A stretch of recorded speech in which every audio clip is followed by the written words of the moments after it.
میرے پیارے آقا صلی اللہ تعالی علیہ وسلم کے پیارے دیوانوں، ایک بات خاص طور پر آپ ذہن کے اندر محفوظ کر لیں۔ قرآن مقدس کا نزول اسی لیے ہوا تاکہ انسان کو دونوں جہاں میں کامیابی کا طریقہ بتایا جائے۔ اللہ کی یہ کتاب صرف زمین کے اوپر کی کامیابی کا طریقہ یا دستور نہیں عطا فرماتی، بلکہ اللہ کی یہ کتاب زمین کے اوپر، زمین کے اندر اور میدان محشر، ہر جگہ پر یہ کتاب کامیابی کے حوالے سے اصول اور ضوابط عطا کرتی ہے۔ لفظ فلاح کو اگر دیکھیں تو عربی ادب میں اس سے جامع کوئی لفظ دوسرا آپ کو نظر نہیں آئے گا۔ اتنا عظیم لفظ ہے یہ کہ اس لفظ کی جامعیت کا عالم، اللہ اکبر، اس کی جامعیت کا اندازہ اس سے لگائیں کہ اذان کے لیے جن کلمات کا انتخاب کیا گیا ان میں تکبیر بھی ہے، شہادت بھی ہے، لیکن بندوں کو جس طرف بلانے کی بات مؤذن کرتا ہے وہ کس طرف بلا رہا ہے؟ حی علی الصلاح، حی علی الفلاح، آؤ کامیابی کی طرف۔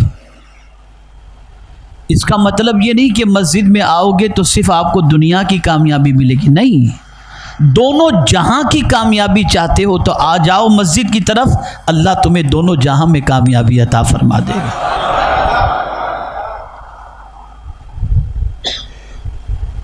اب میں نے جن آیات کی تلاوت کا شرف حاصل کیا اس میں رب قدیر فرماتا ہے قد افلح المؤمنون، مراد کو پہنچے، بے شک مراد کو پہنچے ایمان والے، دونوں جہاں کی مراد کو پہنچے ایمان والے۔ یہاں سے یہ بات سمجھ میں آئی کہ ایمان یہ کامیابی کے لیے بے پناہ ضروری ہے۔ دونوں جہاں میں کامیابی چاہیے تو پہلی شرط ہے کہ بندہ صاحب ایمان ہو۔ اب میں اگر اسی پر گفتگو کروں تو یہ مختصر سا وقت اس کے لیے بھی ناکافی ہے۔ اب ایمان آپ سے میں پوچھوں کہ آپ مومن ہیں، آپ کہیں گے ہاں۔ مجھ سے کوئی پوچھے کہ آپ مومن ہیں، میں بھی کہوں گا ہاں۔ تو ہم سب تو اپنے آپ کو مومن کہتے ہیں، لیکن پھر کیا بات ہے کہ ہم کامیاب نہیں ہیں؟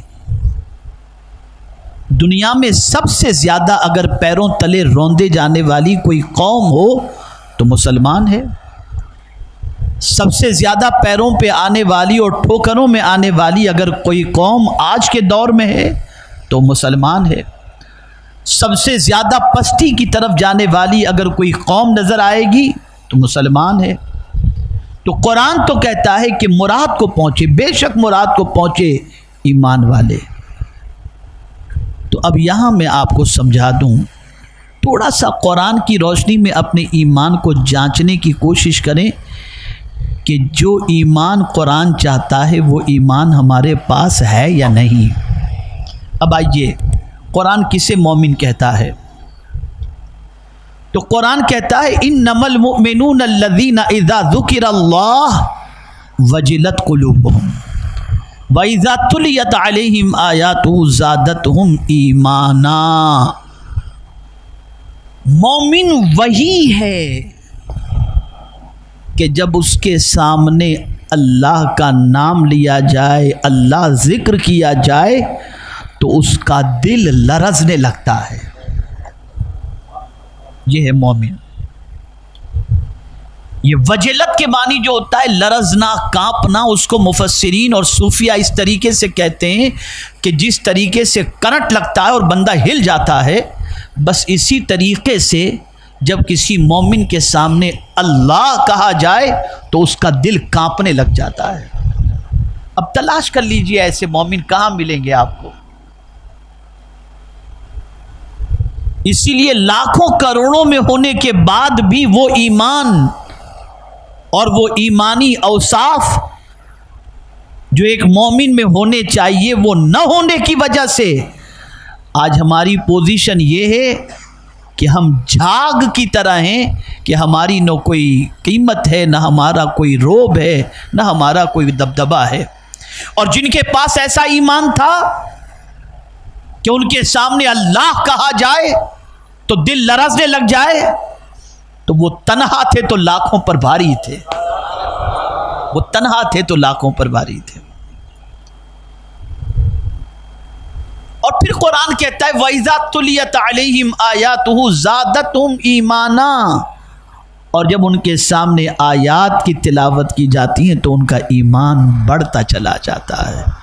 قرآن سن کر کے ان کا ایمان بڑھتا چلا جاتا ہے. اور یہاں قرآن سن کر کے مسلمان پریشان ہوتا ہے کہ کب ختم کریں اور کب ہماری جان چھوٹے. ہے کسی میں قرآن سننے کی لذت کا جذبہ؟ تو ہمارا حال تو یہ ہے کہ قرآن سن کر کے ایمان بڑھنے کی بجائے معاذ اللہ طبیعت میں بورنگ محسوس ہوتی ہے. اس سے آپ اندازہ لگا سکتے ہیں کہ ہمارا ایمان کتنا کمزور ہے. صحابہ کا ایمان دیکھیں کہ رات کو جب ان کو نیند آنے لگتی تو وہ اپنی نیند کو اڑانے کے لیے قرآن کی تلاوت کیا کرتے ہیں. ایک جنگ کے موقع پر صحابہ نے خیمے نصب کیے اور ایک صحابی کو پہرا دینے کے لیے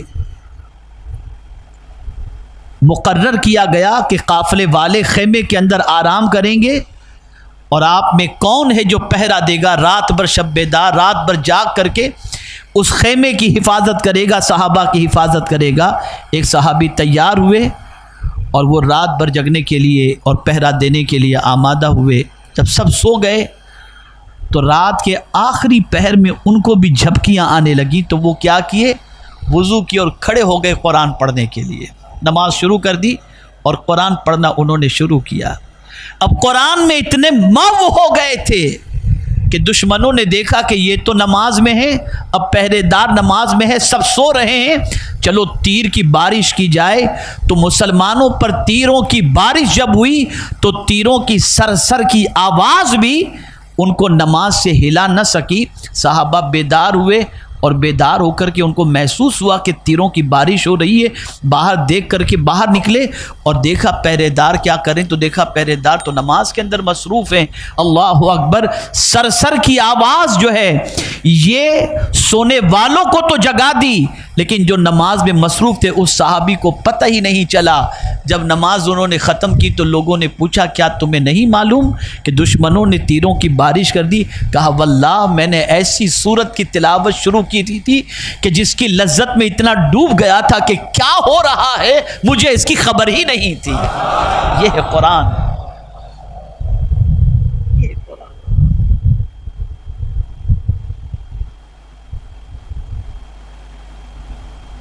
تو ایمان والے کامیاب ہوتے ہیں. اور پھر کیسا ایمان ہونا چاہیے؟ تو اب یہ مختصر سی محفل مجھے اس کی اجازت نہیں دیتی کہ میں ساری صفات کا تذکرہ کروں. میں 2 صفت کا صرف تذکرہ کرتا ہوں. کون سے ایمان والوں کو اللہ کامیابی عطا فرماتا ہے؟ تو پہلی صفت کا ذکر ہوا الذین هم فی صلاتہم خاشعون. کون سے مومن مراد کو پہنچے؟ تو کہا وہ جو نماز میں گڑ گڑاتے ہیں، وہ جو نماز میں گڑ گڑاتے ہیں. اب میں آپ سے پوچھنا چاہتا ہوں تلاش کیجئے ایسے مومن کو جو نماز میں گڑ گڑاتے ہوں. نماز میں تو دن بھر کا حساب ہو جاتا ہے، نماز میں تو بھولی ہوئی چیز کو یاد کر لیتے ہیں، نماز میں تو نہ جانے کہاں کہاں پہنچ جاتے ہیں، نماز میں نہ جانے ہاتھ داڑھی کے بالوں سے لے کر سر کے بالوں سے لے کر نگاہیں آسمان سے لے کر کہاں کہاں گھومتی ہوتی ہیں. یہ نماز کی حالت ہے. تو دو جہاں کی کامیابی اس طرح ممکن ہے کہ ایمان کے ساتھ ساتھ نماز اس طرح سے ادا کریں کہ نماز میں خشوع موجود ہو، گڑ گڑانے کی کیفیت موجود ہو۔ ایک بات کے ذریعے میں سمجھا دوں آپ کو، اگر کوئی بندہ حالت نماز میں چھت دیکھتا ہے، گھڑی دیکھتا ہے، ادھر دیکھتا ہے، ادھر دیکھتا ہے، ایسے دیکھتا ہے، ویسے دیکھتا ہے، تو قدرت اس بندے کو پکار کر کہتی ہے بندے مجھ سے بھی بہتر کوئی ہے جسے تو تک رہا ہے، مجھ سے بھی بہتر کوئی ہے کہ کھڑا ہے میرے سامنے اور تک کسی اور کو رہا ہے۔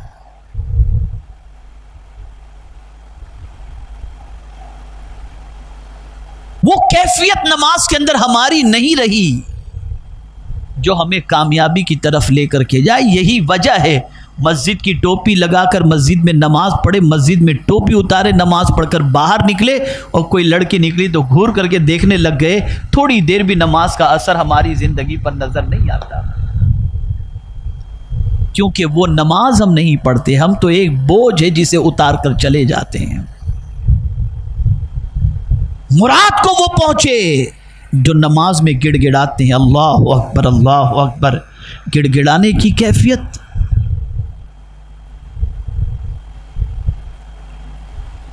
نماز کے اندر خشوع کی کیفیت۔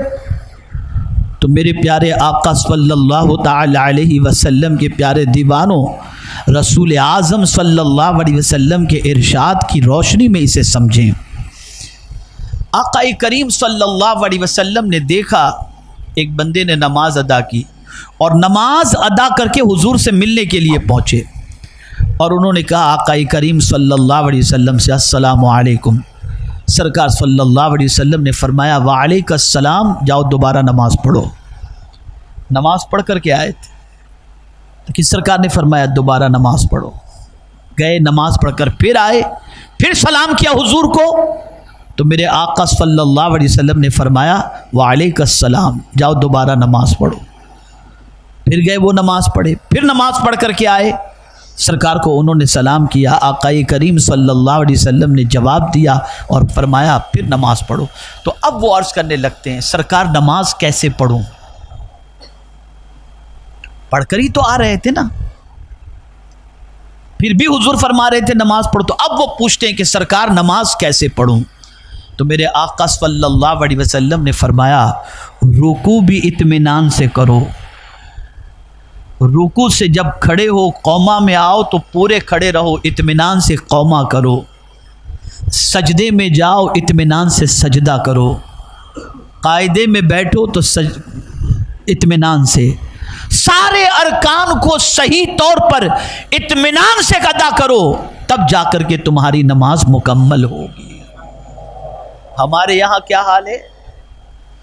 ہمارے یہاں تو سپر فاسٹ، اور جتنا جلدی نماز ہو سکے اتنی جلدی پوری کرنے کی ہم فکر کرتے ہیں۔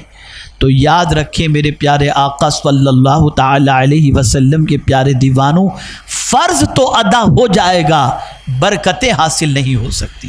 یہ جملہ یاد رکھیے گا، فرض ادا ہو جائے گا، برکتیں حاصل نہیں ہو سکتی۔ اگر برکتوں کو چاہیے تو نماز میں گڑ گڑانا سیکھو، نماز میں خشوع اختیار کرو، نماز میں احسان والا جذبہ اپنے اندر پیدا کرو۔ احسان کسے کہتے ہیں؟ احسان اس کو کہتے ہیں کہ جب تم نماز پڑھو تو یہ تصور کرو کہ تم خدا کو دیکھ رہے ہو، اور اگر یہ تصور قائم نہ ہو سکے تو یہ تصور کرو کہ خدا تمہیں دیکھ رہا ہے۔ یہ احسان، یہ احسان۔ آقا کریم صلی اللہ علیہ وسلم نے چور کی ایک نئی قسم بتائی۔ آج تک ہم چور کس کو کہتے ہیں؟ جو کسی کا کپڑا چرا لے، مال چرا لے، پیسہ چرا لے، دکان میں لوٹ لے، جیب کاٹ لے، اسی کو چور کہتے ہیں نا۔ سرکار صلی اللہ علیہ وسلم نے نماز کا چور بھی بتایا، جو نماز میں چوری کرتا ہے۔ وہ چور کون سا ہے؟ تو وہ چور وہ ہے جو نماز کے ارکان کو صحیح طور پر ادا نہیں کرتا، بس وہ ٹھونگے مارنے والی پوزیشن، یوں سجدے میں گیا یوں اٹھا، یوں رکوع میں گیا یوں اٹھا، وہ گویا نماز میں چوری کر رہا ہے۔ اسے سرکار نے چور بتایا، چور۔ تو میرے پیارے آقا صلی اللہ تعالی علیہ وسلم کے پیارے دیوانوں، نماز پڑھو تو ڈوب جاؤ اپنے مولا کی محبت میں۔ یہ سوچو کہ تم اپنے رب کے حضور کھڑے ہو اور تمہارا خدا تمہیں دیکھ رہا ہے۔ ساری دنیا سے کٹ کے اس کی طرف ہو جاؤ، اور جب اس کی بارگاہ میں کھڑے ہو جاؤ تو پھر اس کے بعد اسی کا تصور ہو، اسی کا خیال ہو، اسی کی محبت ہو، اور اسی میں ڈوب کر کے پھر نماز پڑھو، تو پھر وہ نماز بے حیائی سے بھی روکے گی، برائی سے بھی روکے گی، اور پھر یہ نماز تمہیں دونوں جہاں میں کامیابی عطا کرائے گی۔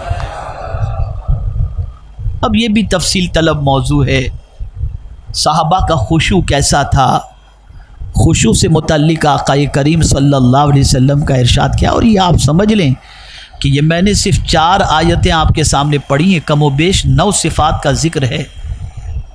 قد افلح المؤمنون الذين هم في صلاتهم خاشعون والذين هم عن اللغو معرضون والذين هم للزكاة فاعلون والذين هم لفروجهم حافظون إلا على أزواجهم أو ما ملكت أيمانهم فإنهم غير ملومين۔ یہ پورا اس طریقے سے والذين هم على صلواتهم يحافظون تک یہ تقریباً 9 صفات کا ذکر ہے، اور پھر آخر میں فرما دیا کہ اولئک هم الوارثون، یہی در حقیقت جنت کے وارث ہیں۔ اسی لیے ام المؤمنین حضرت عائشہ صدیقہ رضی اللہ تعالی عنہا سے پوچھا گیا کہ آقا کریم صلی اللہ علیہ وسلم کے اخلاق کیا ہیں، تو انہوں نے کہا کان خلقہ القرآن، حضور کے اخلاق قرآن ہیں، اور پھر فوراً فرمایا کیا تو نے سورہ مومنون کی شروع کی آیات نہیں پڑھی؟ اگر وہی آیات کو تو دیکھنا ہے، اس کا مظہر کسی کو دیکھنا ہے، تو وہ کوئی اور نہیں، مصطفیٰ جان رحمت کی ذات بابرکت۔ تو اب ایک بات آپ سمجھ گئے کہ ہم کیوں ناکام ہیں، ہماری نماز ویسی نہیں۔ میرا خیال ہے یہ سمجھنے میں دشواری تو نہیں ہوئی ہوگی، سمجھ میں بات آ گئی۔ یہاں جتنے بھی موجود ہیں، کتنے لوگ نماز میں گڑ گڑاتے ہیں، میں اپنے ساتھ اپنے کو شامل کرتے ہوئے کہتا ہوں، ہم سب کتنے ایسے لوگ ہیں جو نماز میں گڑ گڑاتے ہیں؟ کچھ بھی نہیں، ہم تو ایک فرض ادا کرتے ہیں چلے جاتے ہیں، بس کہاں سے کامیابی ملے گی؟ قرآن نے تو کامیابی کی پہلی صفت بیان فرمائی مومنین کی کامیابی کے لیے، والذین هم قد افلح المؤمنون الذین هم فی صلاتهم خاشعون۔ اب دوسری صفت تک میں آتا ہوں، پھر کبھی زندگی رہی تو میں باقی صفات کا تذکرہ کروں گا، ورنہ آپ سورہ مومنون 18ویں پارے کی ابتدائی آیات پڑھ لیجئے، تفسیر پڑھ لیجئے، آپ کی سمجھ میں بات آ جائے گی، ورنہ آپ کے یہاں کے امام ماشاءاللہ بہترین حافظ قرآن بھی ہیں، عالم بھی ہیں، انشاءاللہ وہ کبھی آپ کو بتا دیں گے۔ دوسری بات جو بتائی گئی والذین هم عن اللغو معرضون، بے شک مراد کو پہنچے وہ مومن جو نماز میں گڑ گڑاتے ہیں اور فضل باتوں سے، لغو باتوں سے پرہیز کرتے ہیں، فالتو کام سے پرہیز کرتے ہیں۔ اور آج اگر مسلمانوں کا جائزہ لیا جائے تو فالتو کام ہی کرتا ہوا مسلمان ملے گا، فائدے والے کام کرتا ہوا مسلمان نہیں ملے گا آپ کو، الا ماشاءاللہ۔ لغویات کے اندر، لغویات کسے کہتے ہیں؟ ایسا کام جس سے نہ دینی فائدہ ہو نہ دنیاوی فائدہ ہو، دونوں میں سے کوئی بھی فائدہ نہ ہو، ایسے فالتو کام کرنے کو لغو کہتے ہیں۔ اب آپ مسلمانوں کا جائزہ لیجئے تو لغو کے اندر لگے ہوئے ہیں، سب فالتو کام، کوئی کیرم کھیل رہا ہے، کوئی حقہ پی رہا ہے، کوئی سگریٹ پی رہا ہے، کوئی ٹائم پاس کر رہا ہے، کوئی گلی میں بیٹھا ہے، کوئی جوا کھیل رہا ہے، کوئی شراب پی رہا ہے، کوئی واٹس ایپ پہ لگا ہے، کوئی کیا کر رہا ہے، کوئی کیا کر رہا ہے۔ اگر مسلمان جائزہ لے تو اس کا زیادہ تر وقت لغویات کے اندر گزرتا دکھائی دے گا، اللہ کہاں سے کامیابی عطا فرمائے گا؟ تو اگر کامیابی چاہتے ہو تو لغویات کو چھوڑو اور کام آنے والے کام کرنے کی عادت ڈالو. یہی وجہ ہے کہ اعلیٰ حضرت عظیم البرکت امام عشق و محبت بارگاہ رسول صلی اللہ علیہ وسلم میں عرض کرتے ہیں کام وہ لے لیجئے تم کو جو راضی کرے. ٹھیک ہو نام رضا تم پہ کروڑوں درود. تو کام کرو, لغویات سے بچو. مسلمانوں میں بہت ٹیلنٹ ہے, بہت صلاحیت ہے مسلمانوں کے اندر. اللہ نے بڑا دماغ دیا ہے مسلمانوں کو, لیکن میں افسوس کے ساتھ کہتا ہوں کہ مسلمان اپنے دماغ کا استعمال لغویات کے اندر کر رہا ہے, ہر غلط کام میں اپنا دماغ کھپا رہا ہے. اگر مسلمان اپنے دماغ کا استعمال صحیح کام کے اندر کرے اور لغویات سے اپنے آپ کو بچاتے ہوئے اچھے کاموں کے اندر اپنا وقت صرف کرے, تو اس قوم کا مقابلہ دنیا کی کوئی طاقت کبھی کر ہی نہیں سکتی. لیکن نہیں. تو میرے پیارے آقا صلی اللہ تعالی علیہ وسلم کے پیارے دیوانوں, بے شک مراد کو پہنچے وہ ایمان والے جو نماز میں گڑ گڑاتے ہیں, لغویات سے پرہیز کرتے ہیں. تو اے رسول اعظم صلی اللہ تعالی علیہ وسلم کے دیوانوں, لغویات سے پرہیز کریں, فضول کاموں سے پرہیز کریں, اپنے ٹائم کی قدر و قیمت کریں. اور یہ ذہن میں رہے کہ ایسا نہیں ہے کہ اللہ نے آپ کو زندگی دی اور ٹائم دیا تو قیامت میں ٹائم کے بارے میں سوال نہیں ہوگا کہ بندے میں نے ٹائم دیا تو نے یوں ہی اڑا دیا. ٹائم کے بارے میں پوچھا جائے گا, بندہ میں نے تجھے ٹائم دیا تھا کس کام میں خرچ کیا. اور ٹائم اتنا قیمتی ہے کہ میرے پیارے آقا صلی اللہ علیہ وسلم کے پیارے دیوانوں, دنیا کی بہت ساری چیزوں کو آپ پیسوں کے ذریعے دوبارہ حاصل کر سکتے ہیں, لیکن ٹائم ایک بار چلا گیا پھر آپ ارب پتی ہو, سارا پیسہ خرچ کر کے اس گئے ہوئے ٹائم کو لانے کی کوشش کریں, کبھی لا ہی نہیں سکتے. گیا ہوا وقت پھر ہاتھ آتا نہیں. وقت کی قدر کریں, وقت کا خیال کریں, لغویات سے اپنے آپ کو بچائیں. بس ایک بات عرض کر کے اپنی گفتگو کو ختم کرتا ہوں. جتنی دیر آج کا مسلمان واٹس ایپ کے اندر جتنا ٹائم خرچ کرتا ہے, اگر اس کا 10% ٹائم مسلمان قرآن شریف کی تلاوت میں خرچ کرے تو مہینے میں ایک قرآن شریف ختم کر سکتا ہے. ایک قرآن شریف ختم کر سکتا ہے. ہفتے میں آپ کو آپ کے موبائل پر بتاتا ہے موبائل کہ آپ ہفتے بھر میں کتنے گھنٹے آپ نے واٹس ایپ استعمال کیا ہے اور کتنا آپ نے کتنے گھنٹے آپ اس کا استعمال کیے, اس کی تفصیل آ جاتی ہے. آپ دیکھیے گا کتنے گھنٹے آپ نے استعمال کی. کوئی 4 گھنٹے, کوئی 10 گھنٹے, کوئی 5 گھنٹے, کوئی 8 گھنٹے. ذرا سوچو تو صحیح. واٹس ایپ نہیں تھا تب مسلمانوں سے کہا جاتا تھا قرآن پڑھو, قرآن سیکھو, تو مسلمان کہتا تھا ٹائم نہیں ہے. اب اتنا ٹائم آ گیا کہ واٹس ایپ پر آپ لگے ہوئے ہیں, ایک کو میسج کیا اور پھر جوابات اور سوال جواب, پتہ چلا تھوڑی دیر کے اندر 15 20 25 منٹ آپ کی یوں ہی نکل گئے. صبح اٹھ کے آدمی بستر کے نیچے سے پہلے موبائل اٹھاتا ہے, دیکھتا ہے کسی کا میسج تو نہیں ہے. خدا کے بندو, سب کا میسج پڑھتے ہو, خدا کا میسج بھی تو پڑھو. خدا کا میسج قرآن ہے, پڑھو اس کے میسج کو. وہ کیا تم سے چاہتا ہے. ابھی میں کاؤنسلنگ کر رہا تھا 2 دن پہلے ایک فیملی کی, 2-3 دن پہلے کی بات ہے. اس میں ایک بچہ ایسا تھا جو فجر میں اٹھتا ہی نہیں تھا. تو پیرنٹس کو کافی پریشانی تھی کہ فجر میں تھک جاتے ہیں اٹھاتے یہ اٹھتا نہیں ہے. نماز پڑھتا ہے اٹھنے کے بعد 9 بجے, پھر فجر کی نماز پڑھے گا, ساری چیزیں کرے گا. تو مولانا اس کو آپ کچھ سمجھائیے. تو میں نے اس کو جو سمجھایا وہ آپ کو بتاؤں. میں نے اس کو سمجھایا, میں نے کہا بیٹے دیکھو ایسا ہے, اسکول کے اندر بھی آپ کے لیے ٹائم ٹیبل سیٹ کیا جاتا ہے, اتنے بجے سے اتنے بجے تک, اور اگر آپ لیٹ پہنچے تو آپ کو پنشمنٹ دی جاتی ہے. جاب کرتے ہیں اتنے بجے سے اتنے بجے تک, ہر چیز کا ٹائم ٹیبل ہوتا ہے. میں نے کہا یار آپ اتنا تو سوچو, کوئی بھی آپ کا مالک, کوئی بھی آپ کا سیٹ آپ کو 1 گھنٹے کے اندر یا 1.5 گھنٹے کے عوض میں اتنا نہیں دیتا جتنا میرا خدا آپ کو دیتا ہے. وہ آپ سے مانگتا ہے کہ صبح جلدی سے اٹھ کر کے فجر کے ٹائم پر تم مجھے 15 منٹ دے دو، 20 منٹ دے دو، زیادہ نہیں، 20 منٹ دے کر سو جاؤ، جو کرنا ہے کرو، دوپہر میں 15-20 منٹ دے دو، شام کو 10 منٹ دے دو، مغرب کے بعد 15 منٹ دے دو، عشاء کی نماز کے لیے تم اتنا ٹائم دے دو۔ تو میں نے کہا اب تم یہ کرتے ہو کہ تمہارے سیٹ سے کوئی تمہارے ٹائم پر نہیں آؤں گا، میرے ٹائم پر آؤں گا اور جو میں مانگتا ہوں تو دو، تو نہیں۔ عبادت اس وقت قبول ہوتی ہے جب خدا نے جو ٹائم مانگا ہے اس کو وہ ٹائم دو۔ کتنے افسوس کی بات ہے، ہم دوست کو تو ٹائم دیتے ہیں، اس کے ٹائم پر پہنچ جاتے ہیں، رشتہ دار کو ٹائم دیتے ہیں، اس کے ٹائم پر پہنچ جاتے ہیں، پہچان والوں کو ٹائم دیتے ہیں، اس کے ٹائم پر پہنچ جاتے ہیں، لیکن خدا جو ٹائم ہم سے مانگتا ہے ہم اسے وہ ٹائم دینے کے لیے تیار نہیں۔ اسے ہم کہتے ہیں ہم ہماری مرضی کا ٹائم دیں گے، جب اٹھیں گے تب نماز پڑھیں گے، جب چاہیں گے تب نماز پڑھیں گے، وقت ملا تو نماز پڑھیں گے۔ یہ ہماری کیفیت بن گئی، کہاں سے ہم سکسیس ہوں گے؟ لاؤ کوئی تم سے دن میں 1.5 گھنٹے مانگتا اور 1.5 گھنٹے کے عوض میں تمہیں آنکھ بھی دے، کان بھی دے، زبان بھی دے، پانی بھی دے، ہوا بھی دے، زمین بھی دے، آسمان بھی دے، یہ 1.5 گھنٹے کے عوض میں اگر کوئی دینے والی ذات ہے تو میرے مولا کی ذات ہے۔